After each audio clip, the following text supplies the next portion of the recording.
Deputy commissioner سبی major retired Ilyas قبضئی اور wing commander Lehri colonel زبیر، captain Abdul Quddus اور میر سیف اللہ خان ڈومکی نے BSDI فیز 2 کے تحت متعدد تعلیمی اداروں کی سولرائزیشن منصوبوں کا افتتاح کر دیا۔ اس موقع پر district education officer Abdul Sattar Lango, executive engineer UPND رزاق مری، SDPO آصف خجق بھی ان کے ہمراہ موجود تھے۔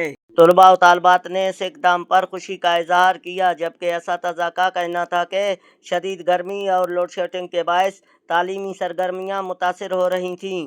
تاہم سولرائزیشن سے یہ مسئلہ حل ہو گیا ہے اور اب اسکولوں میں طلباء و طالبات کی تعداد میں بھی واضح بہتری آئی ہے، جو پہلے گرمی اور بجلی کے مسائل کے باعث کم ہو جاتی تھی۔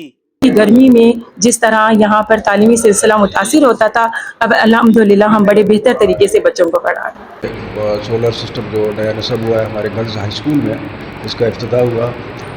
اس کو دیکھ کے بہت بڑی خوشی ہوئی۔ اچھا ہوا، یہ اچھا قدم ہے، کیونکہ یہاں پہ تقریباً 500 کے لگ بھگ ہمارے اسٹوڈنٹس کی تعداد ہے اور کافی عرصے سے اس کی ڈیمانڈ تھی، کیونکہ بجلی کا تو مسئلہ لوڈ شیڈنگ کبھی 2 گھنٹے ہے کبھی نہیں، اسکول ٹائم پہ تو خاص طور پہ کم ہوتی ہے، تو یہ بڑا اچھا اقدام ہے۔ اور اس موقع پر ڈپٹی کمشنر سبی میجر ریٹائرڈ الیاس قبضئی نے کہا کہ ضلعی انتظامیہ عوام کو ان کی دہلیز پر بنیادی سہولیات کی فراہمی کے لیے عملی اقدامات کر رہی ہے۔ انہوں نے کہا کہ تعلیمی اداروں کی سولرائزیشن سے نہ صرف طلباء کو سازگار ماحول ملے گا بلکہ اساتذہ بھی بلا تعطل اپنی ذمہ داریاں ادا کر سکیں گے۔ کیمرہ مین ذاکر بلوچ کے ساتھ اللہ یار ڈومکی، بولان ڈیجیٹل سبی۔